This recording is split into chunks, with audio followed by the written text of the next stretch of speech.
Good afternoon. Everybody knows our good health commissioner, Dr. Howard Zucker, Secretary to the Governor, Melissa DeRosa, Budget Director, Robert Mahica. Let us give you an update on today. I was in New Rochelle this morning where we opened our drive-through testing facility, which is a great piece of work, and it's smart and it's innovative. And I want to thank all the people who made it happen very quickly. I especially want to thank the healthcare workers who were there. These healthcare workers, the nurses, the doctors, they are really just remarkable people. You know, just think about it. They're anxious and they put themselves in that situation because they're there to help other people. So God bless them. The focus for New York and every state in this country is about reducing the spread of the virus. We've said the way to reduce the spread, the rate of the spread, two-prong approach, reduce the density. Yesterday we announced measures to reduce the density, gatherings of 500 and over, et cetera. And the second way is to increase the testing capacity. The more you test, the more positives you find, the more you can isolate, the more you reduce the spread. You see, you learn from the countries that have come before, China, South Korea, Italy. The better you are at testing, the more you test, the more you can reduce the spread. I've told you that we've been talking to the federal government about the federal government authorizing states to do testing. State health departments regulate labs in their states. If you go for a test now at a lab that is regulated by the state, we need obviously more testing capacity and we need it quickly. So I said I spoke to the Vice President about this. Vice President Mike Pence is a former governor, so he understood the state's roles, Department of Health in regulating laboratories. He said he would look at it. I said I thought it could make a tremendous difference. I spoke with the Vice President today, and I spoke with the President, and they are authorizing New York State to do the testing and allowing our labs to do the test, and allowing the state health department to set up the protocol. That will increase dramatically our testing capacity. I want to thank the President and the Vice President for their receptivity to the idea, and I want to thank them for their quick turnaround. We have the authorization as of today. So today, the State Health Department will be going out to the 28 laboratories that the Department of Health works with on complex testing matters. And those 28 labs will be authorized to do testing. So we're down in the boiler room now, turning all the valves. The labs will be coming on. We think next week we'll go up to a capacity of about 6,000 tests per day, which would be a dramatic increase for us. To date, we've done about 3,000 tests, so that is a very big difference. And testing is probably the single most important thing that we can be doing now. As I said, that will double. We'll be able to do about, in one day, all the tests that we have done to date, believe it or not. So again, I want to thank the Vice President and especially the President who facilitated this and moved quickly. A couple of quick items on the executive order. I'm going to do another executive order. There are issues that come up that need to be addressed. Unemployment insurance, we're going to waive the 7-day waiting period for anyone who was unemployed as a result of quarantine or laid off because of the virus. Local schools are making a decision whether to stay open or closed. That's a local decision. The state rule is if a child in that school tests positive, the school must close for 24 hours. So we clean the school, assess the situation, and then make a decision. Some of the schools want to know if they close, do they get penalized by the state for not following the 180-day rule, which is 180 days of class to qualify for state funding. We're going to waive the 180-day requirement. Some utility companies are in a position where people may not be able to pay their utility bill because they got laid off or they're working less. The PSC, Public Service Commission, is going to put out an order that says no utility can turn off a utility to a person who hasn't paid their bill as a result of responding to this virus situation. We also need to come up with an answer to political petitions that are now being circulated to put people, qualify people to run for election.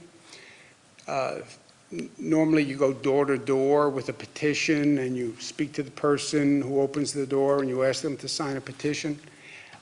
This is not the best time to be sending people door to door. It's the exact opposite of what we're trying to do.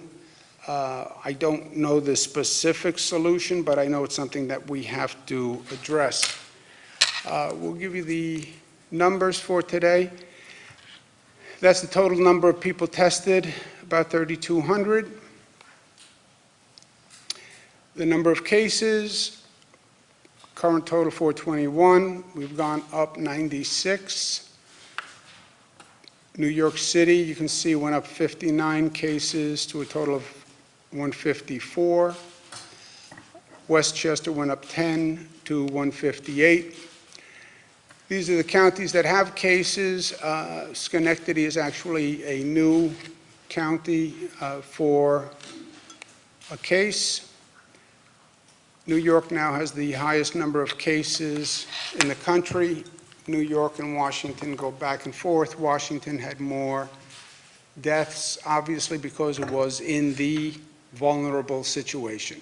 Senior citizens, senior care facilities, nursing home facilities, those are the number one situation that we're concerned about through this. Current hospitalizations, 50 out of the 421 cases, that's a 12% hospitalization rate. 18 are in intensive care.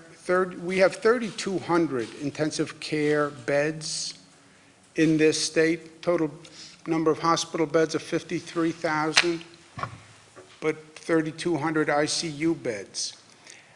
When I spoke over the past few days, I've been talking about watching the hospitalization rate, and in particular, the rate of people needing the ICU. This is where Italy got into trouble. They didn't have enough ICU beds to handle the number of patients who needed intensive care. That is going to be a problem in this state and in this country. That's something that we have to watch very, very carefully. We've been talking to the hospitals about how do you increase capacity quickly, staffing capacity, facility capacity, canceling elective surgeries, which can add a significant amount of capacity. If you have an elective surgery, you want a hip replacement, some other type of elective surgery, there may come a point in time, and I would say it's probable, where we say we may postpone elective surgeries because we need that hospital staff to be taking care of this issue. But that is a major problem that we're looking at down the road. Again, perspective on all this, the Johns Hopkins numbers, everybody's anxious, everybody's nervous. Johns Hopkins has been tracking the facts. I understand emotion.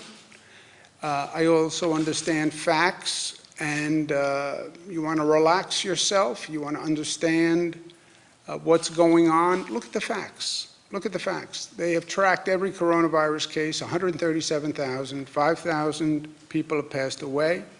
You look into that 5,000 number, you're going to see senior citizens, you're going to see people who had underlying respiratory illnesses that were pre-existing. You're going to see people with compromised immune systems. The same type of people who would be affected by the flu, but at a higher rate of infection and at a higher rate of mortality. 69, almost 70,000 recoveries worldwide, 62,000 pending. We're dealing with the virus, and we're dealing with people's perception. Any emergency, any disaster, you have the issue that you're dealing with. It could be a fire, could be flood, could be an impending hurricane. You have the issue, and then you have the public perception of the issue. And the fear, the anxiety, the panic can be a more difficult issue than the underlying issue you're dealing with. And you have a lot of anxiety, I think much more anxiety than the facts would justify, but they are emotions, right? Emotions don't have to be fact-based. And part of my job is to say to the people of this state what the reality is and what they should expect. First, this is not going to be a quick situation. This is going to be weeks, months. I would calibrate ourselves. This is not going to be gone next week. It's not going to be returned to normal next week. Look at China, look at South Korea, look at Italy, look at the trajectory. This is months, so prepare yourself. And this is going to be everywhere. This day-to-day count, we're up 2, we're up 7. My guess is there are thousands and thousands of cases walking around the state of New York. My guess is there are thousands of cases of people who had coronavirus, didn't even know they had the coronavirus, had symptoms, resolved, moved on, and never knew they had it. 80% will self-resolve. There could be tens of thousands of people who had it. So this fascination with how many cases today, the number of cases we're doing to try to identify positive people, it is not in any way representative of the sample of how many people have coronavirus. So you have to keep that in perspective. Also, everybody wants to protect themselves. You want to protect your family. And you want to protect your children. What do I have to do? What do I have to do? People ask me 10 times a day. At one point, you can't control the situation. And that is where we are. You know, you can't protect yourself. You can't hermetically seal yourself and your family. Someone will touch your child. Someone will put their hand down and your child will put their hand down. That's why the facts are important. Well, what happens if my sister, my mother, 80% are going to self-resolve. If they're in a vulnerable class, be careful. Be careful today, because it could be problematic. But thinking that you're going to escape coming in contact with this is not going to happen. One of my daughters was in precautionary quarantine, right? She came in contact with someone who was in a hot spot, who we didn't know whether or not that person was positive, so she was precautionary quarantine for 14 days. It's my daughter, you know, that's everything to me. That's why I get up in the morning. How could I protect my daughter? Why didn't I protect my daughter? Because it's impossible. It's impossible.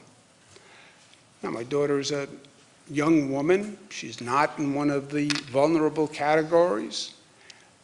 So I have to talk myself through the facts, right?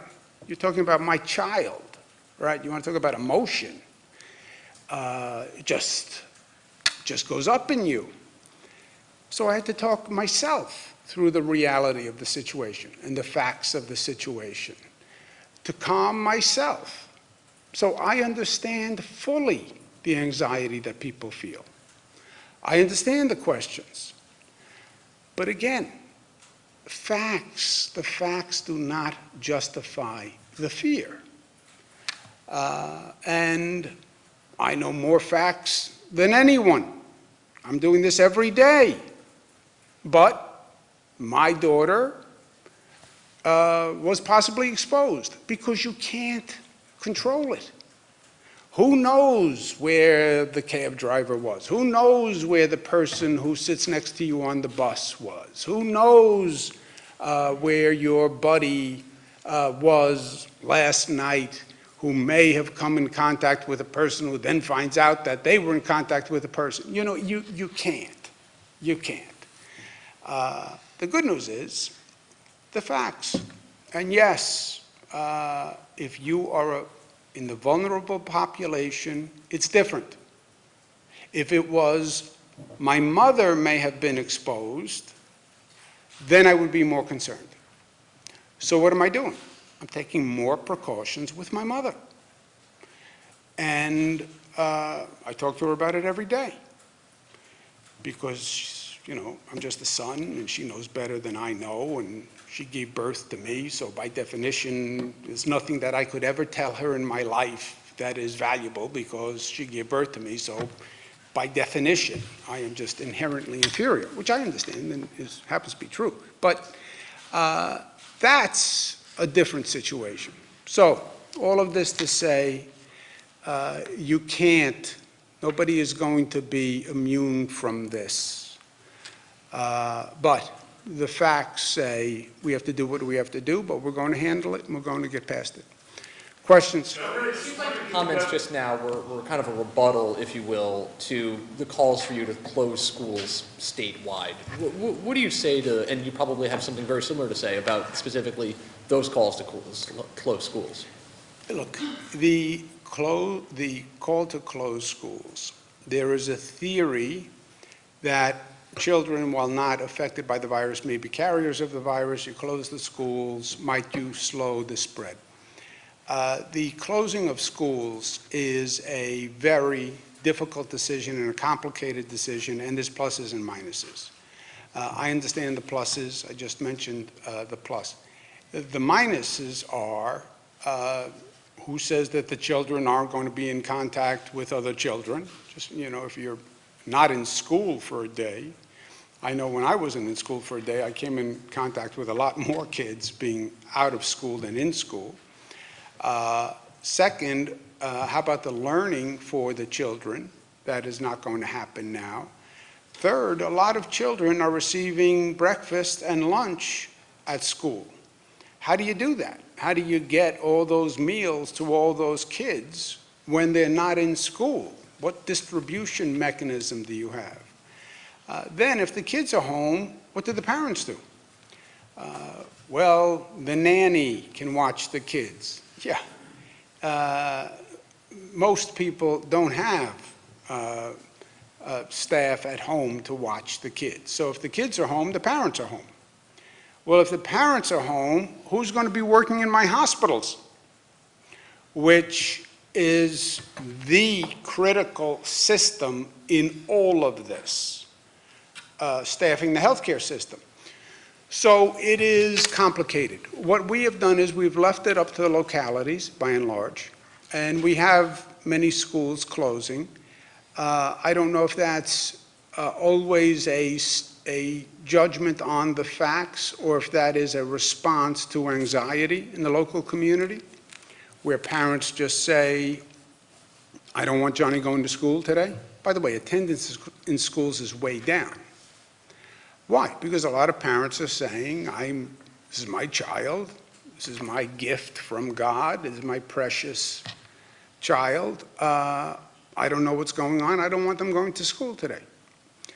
I think you see that anxiety reflected in local school closings also. So it's not difficult emotionally.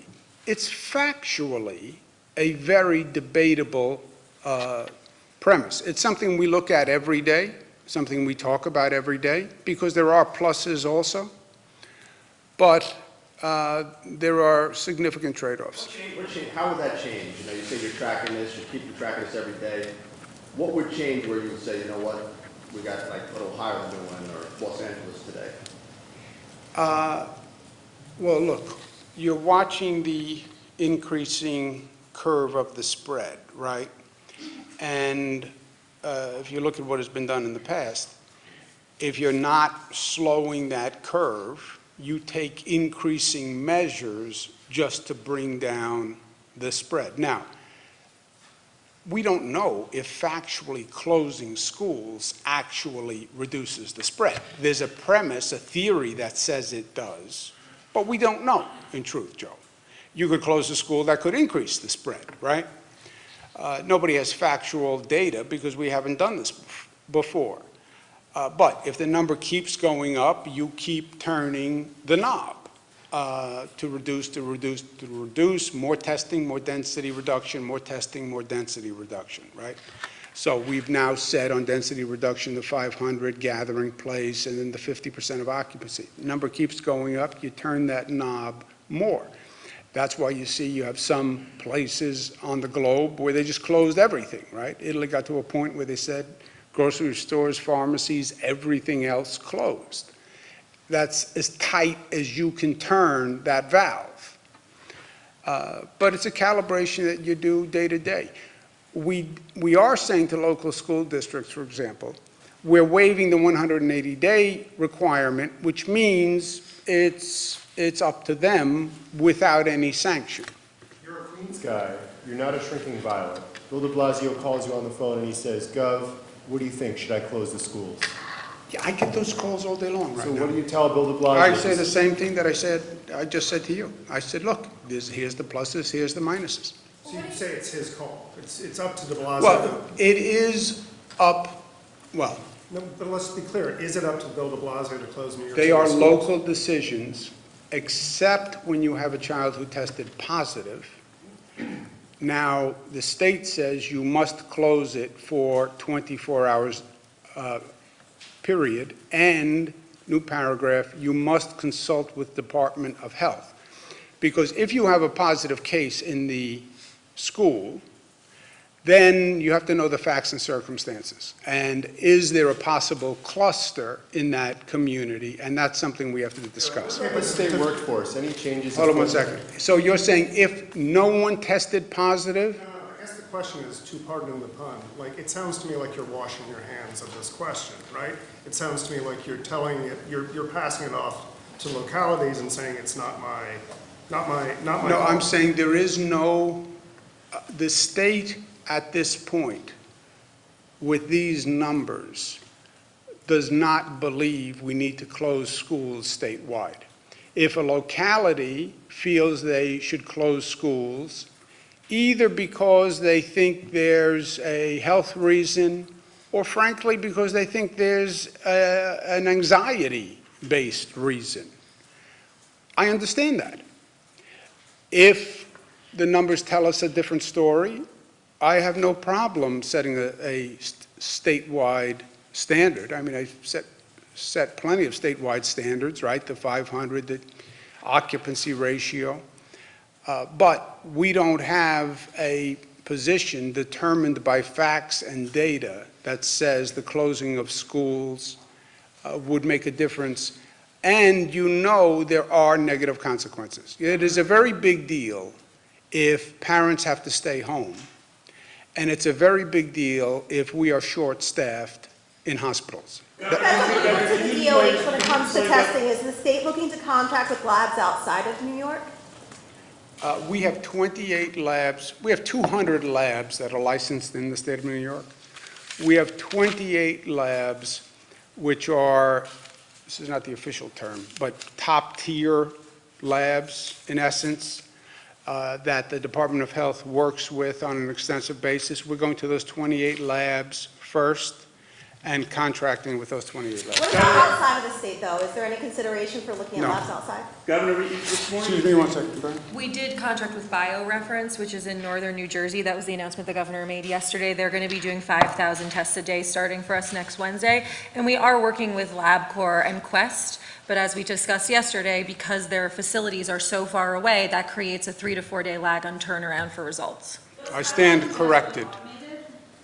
Testing, there's Sorry, 5,000 tests that, bio. Of the 28 labs, some are manual testing labs. They don't have the capacity to do the automated. Some are automated. Some labs have the capacity to do the automated tests, which we can now authorize. Governor, on this, you mentioned, first of all, sorry to hear about your daughter. Thank Good you. luck. This morning you mentioned 6 to 9 months possible life of this virus. Can you tell me where you got that information and elaborate at all on what? My expert, what do you think, Don?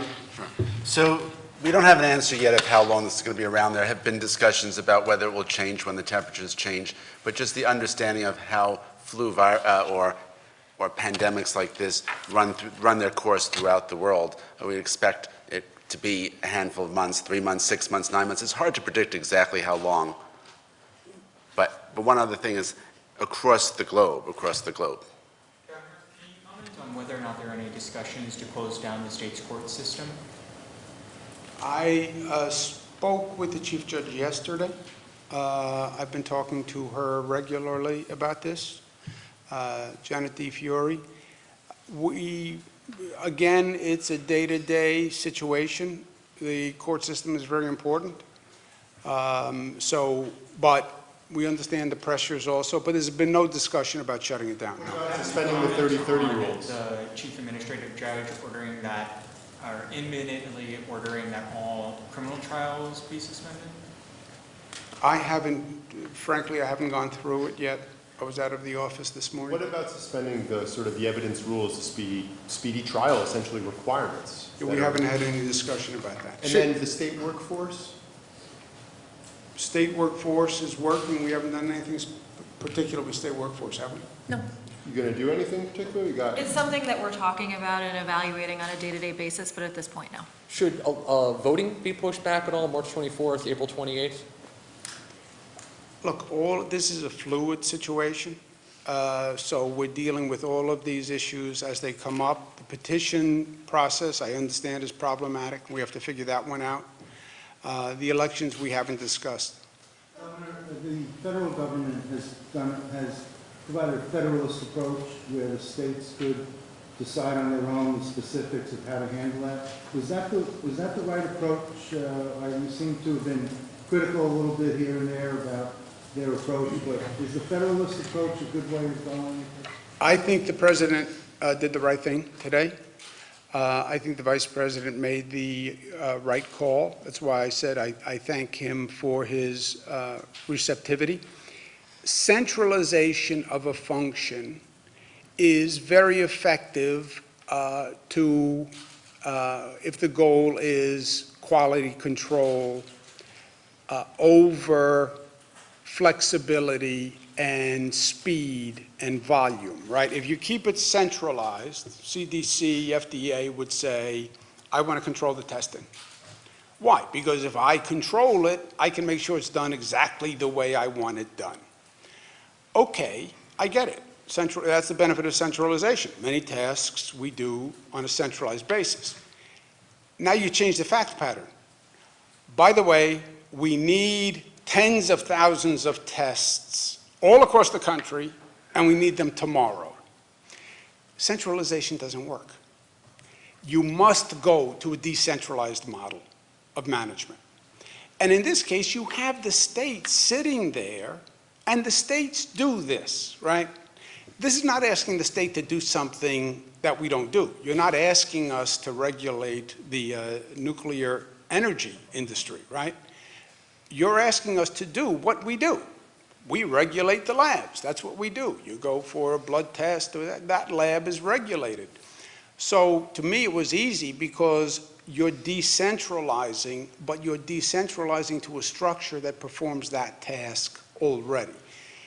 Also, you know you have a problem on the volume of testing, and the centralized mechanism cannot do that for you. You can't come up to scale with a centralized management system. So I think it was the right call. Why are you critical of the president for leaving it to the states to do their own testing and having to take that ball and carry the ball?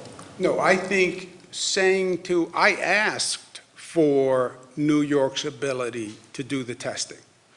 I'm praising that decision. I'm not criticizing that at all. Paid sick leave. I'm doing the exact opposite.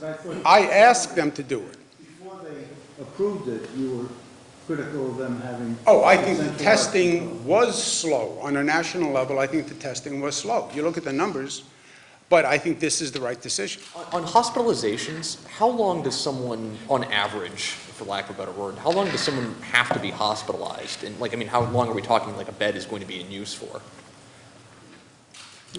I think that you have to look at the clinical picture on this, because some people who are coming in, as the governor has mentioned, usually have an underlying condition, vast majority, and depends on what condition they come in with. And so you could say, well, they'll be in the hospital for 3 days with that condition, or maybe 5 or longer. So there's no one answer to that question of a specific number of days. Equipment an issue at all? Italy has had a shortage on like ventilators and things like that.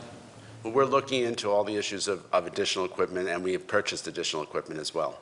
Talking about nursing homes, I just wanted to say there appears to be one in Westchester today, a positive case. Are you aware of that one, and are you concerned about? I have not heard, Joe. I've not heard. Let's just go back to Nick's question for a second. An ICU bed is an equipment-intensive, pardon the pun, bed and facility. Ventilators, oxygen, et cetera. 3,200 ICU beds. We do not at this point have the capacity to create additional ICU beds. It is different than just a temporary medical facility, et cetera. It's the highest level of equipment and facility. What you can do is, how do we free up those existing ICU beds to the best we can to handle a possible surge of coronavirus cases. But if you look at any of the numbers, the Times did a story today on the projections, it's not even close. If you don't flatten that curve, the wave is a tsunami that totally swamps the existing hospital system. Should the casinos be closed, or is that something you consider? That's something we're talking about today, because they're very large. You know, we did the 500 capacity. So they would have to abide by that at least right now. Well, no, we need a rule for a super mass environment, right? We said 50% occupancy, but you have casinos that have an occupancy of 20,000 people. So that's something we're talking about today. The other thing is that important to remember is with casinos, you're not seated. It's not a situation where you're seated on top of each other for a prolonged period of time. And as the governor said, the capacity is massive. Just on that capacity question, you put out the executive order today. You were saying that yesterday that it wouldn't apply to office buildings, but then in the order it says "quote unquote" any place of business. Can you clarify what the difference is there? It doesn't apply. I'm sorry. No, just like we were talking about yesterday, they said it's not going to apply to an office building where people Well, work. because we're saying in office buildings, people are chopped up into offices, right? There are very rare exceptions where you have in one room 500 people seated. I can think of none, actually. So, but we did provide an exception in there for things like factory floors. They can go reach out to Dr. Zucker. Dr. Zucker has the authority to grant specific exemptions if you can determine based on capacity that people have the appropriate social distancing. But I'm saying, because in the order today it said "quote unquote" any place of business, so I just want to make sure it was clear. Place of business versus office, you're right. Also, look, this regulation we put in there that the Department of Health can make a determination on any specific situation, because it's very hard in one rule to capture every physical manifestation of every complex that you have in the state. Is there any problem with using for treatment, the anti-malarial drug, the chloroquine, and the HIV drug, Coletra? It seems to have worked with Dr. Kai, who was infected at Times Square, but is in northern Jersey. Dr. Zucker's working on that. We're working on that, yes. Could you explain a little more? Well, there are some studies out there to suggest that that may be helpful, and we're looking at, it was used overseas, and we're trying to get some more data about that. Last question. Governor, can you go into unemployment insurance? Can you go in more detail about how unemployment insurance could possibly cover people in quarantine? Unemployment insurance right now, if you get laid off, which is going to happen for a large number of people, businesses that close, businesses that lay people off because they don't have the volume, right? Right now, there's a 7-day waiting period before you qualify for unemployment insurance. We're going to waive that 7-day period, so you will qualify for unemployment insurance immediately. Well, the U.S. Department of Labor released a statement yesterday saying states could change their state law to have unemployment insurance cover people even if they still have a job, to cover them while they're in quarantine. Is that something the state's looking at? We're not doing that. We're just waiving the 7-day waiting period. The paid sick leave negotiations, Say that again, I'm sorry? kind of jumping off that, the paid sick leave that you've proposed, and how are negotiations going with the legislature? There's been talk that could pass early next week. The paid sick leave bill? Yeah. We've been speaking about the paid sick leave bill. We added a modification to specifically cover the quarantine situation. But the paid sick leave made sense before. It makes more sense now. The federal government is even talking about a paid sick leave bill. So to me, that was a no-brainer before, and it's certainly, I don't know what's more obvious than a no-brainer. Early How would that voting work with the begins quarantine, though? How do you tomorrow prove for the the quarantine? Queensborough president race. Do you think that that should be postponed? We haven't made any decisions about any elections. I understand the question and the issue, but we haven't made any decisions. New York City says it doesn't have the authority to move to automated testing. Does this are they included in this 28? You said some labs might be able to. Labs in New York City are definitely included in the 28, yes. Some of the big labs, Mount Sinai is a big lab for us. NYU, Langone is a big lab. Columbia Presbyterian is a big lab. I've spoken to them directly. We actually have new equipment going to those labs to allow them to do the automated testing at a higher volume. Public labs, like the city-owned facilities? It depends on they can have the authorization. It depends if they have the equipment or not. We actually had to there's a manufacturer who has the most sophisticated, high-speed automated testing machines. And we're getting those machines for NYU Langone and Columbia Presbyterian to allow them to do this higher level automated testing. So the fact that we can authorize it is good, but you still need the equipment and the machinery to do it. When it comes to this virus is going to be as widespread as you say it is, at what point does testing become less important? Or is it merely diagnostic, or are you still trying to track people? Or what's the tipping point there for you? It's a good point. It's a question of math. It's a question of science. I would defer to the determination by Dr. Zucker and the national experts at that time. Germany basically has said, you can hit a point where the testing is finding so many positives that you don't have the capacity to go back and track them and shift your resources to something else, hospital capacity, for example, or focusing on just the vulnerable populations because those are the ones with the highest mortality risk. So just focus on senior citizen homes exclusively. That's a determination you make as the situation changes, right? Where we are now, we're still in the phase, let us track down as many positives, let's reduce the spread by isolating the positives. Do you think that's working, though, at this point, considering the spikes? Oh, it is working. See, the spikes, again, Jesse, this is in no way representative of how many people have coronavirus.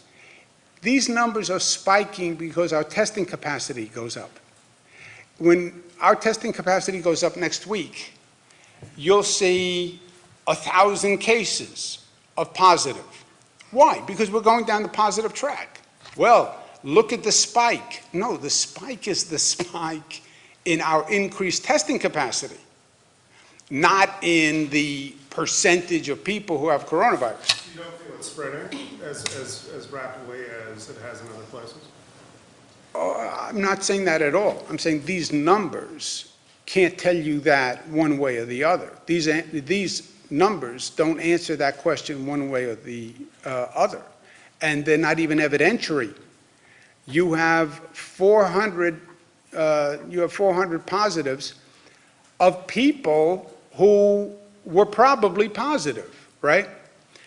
That's how you got those people to test. You were going down the chain. These are not random sample tests. I believe, and I think if you talk to most healthcare professionals, they will say it is much more widespread today than you know.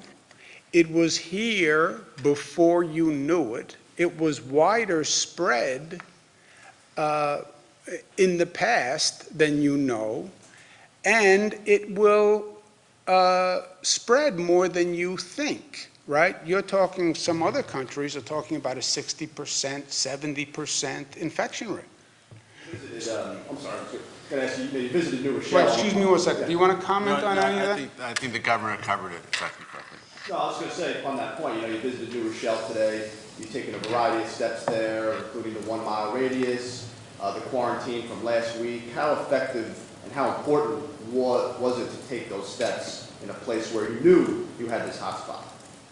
Well, look, what we did in New Rochelle, again, I followed the data and I listened to the science. But it was also common sense what we did in New Rochelle. New Rochelle was, you have the highest cluster in the United States of America. You map it, there it is staring at you. What do? Close the schools, no gatherings. That's all the containment area meant, by the way. That word containment area really was misleading. Nobody was contained, right? You could come and go. Nobody was contained in New Rochelle. We were trying to contain the virus, right? Not people. And the National Guard was not a big government response. They were there to help clean and deliver food, et cetera. But anyway, yeah, it was common sense and what the science dictated. The testing in New Rochelle is exactly right. So you do everything you can, right? Just do everything you can. How effective is it? You don't know. You don't know what it would have been if you didn't do it either. So just do everything you can. Governor, what day next week do you expect the testing capacity to reach 6,000? Is there a specific day or time in the week in the beginning, or? If I had to guess, which makes the doctor really upset when I do it, I would say midweek. Just you talked about the post that New York is slated to get $750 million a month in coronavirus economic stimulus money. Have you heard that from the federal government? Do you know what he's talking about? Who said that? Chuck Schumer. The bill that passed, the first bill that passed? I think this is something completely separate. Look, the bill that passed gave New York State $17 million. No, it was total $17 million. That's what it gave the state of New York. It then had another pot that is a discretionary distribution by federal agencies. Whenever there has been a discretionary distribution by a federal agency, you know what we've gotten? Zero, nada, niente. We are not on their top 10 hit parade list as a state, right? So the only thing that bill said New York must get is $17 million. And what I'm saying to my federal representatives, and I know they don't like to hear it, but by the way, we all have a job, and my job is I represent the people of the state of New York. That is my job, nice and simple. And I'm saying New York deserved more, New York needed more. We have gotten the short end of the stick by this federal government repeatedly and routinely since this administration started. And I understand the frustration of the legislators who say, well, we're in the minority, there's nothing we can do. Yeah, but when there is something you can do it. That's my point. To that, I have Joe, to go to work. is there going to Thank be you, money guys. set aside in You the said your budget? dog I was have in to go to work. quarantine. Is she in quarantine? Precautionary quarantine. Is she And did you anymore? meet with her? Did you? No, but I miss her. Is she still in precautionary quarantine? No. No testing? When did that end? What about closing the Capitol?